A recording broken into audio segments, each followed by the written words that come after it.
Dragonslayers Rescue Mission. Squad Sparkle on the move. Search Day 12. 3. Frostmane had been separated from the others when a security hatch had snapped shut right behind her. She had realized just how close she had come to being crushed when she found her tail stuck between the massive steel shutters. Shortly after freeing herself with her knife, Frostmane had tried to reach her squad mates on the radio.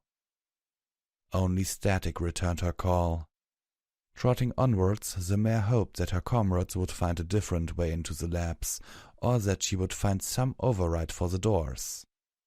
The turrets on the ceiling tracked her, but none of them opened fire.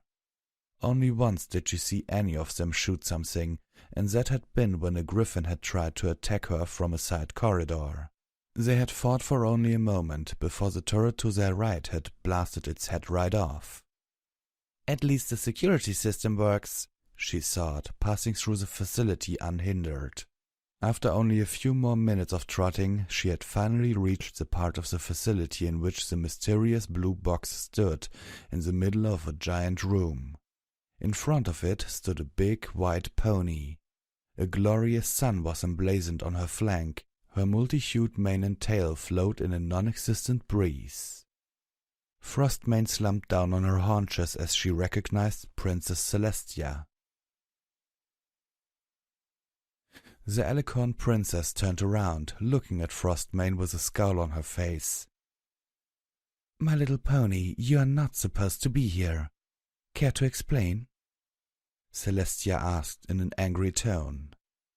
Your Highness, you—" Frostmane stammered as the Alicorn advanced on her slowly. Something was off. She had spent many hours in the presence of her godmother, and she always had to fight the urge to either bow to her or jump on her back to take a nap between her wings.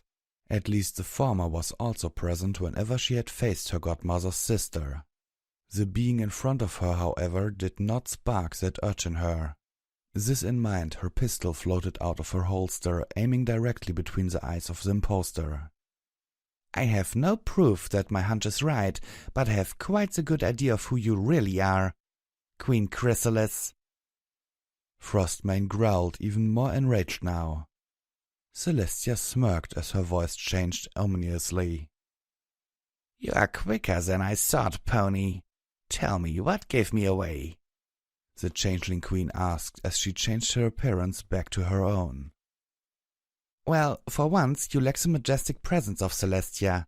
No way you could fool any pony who has spent any length of time in her actual presence."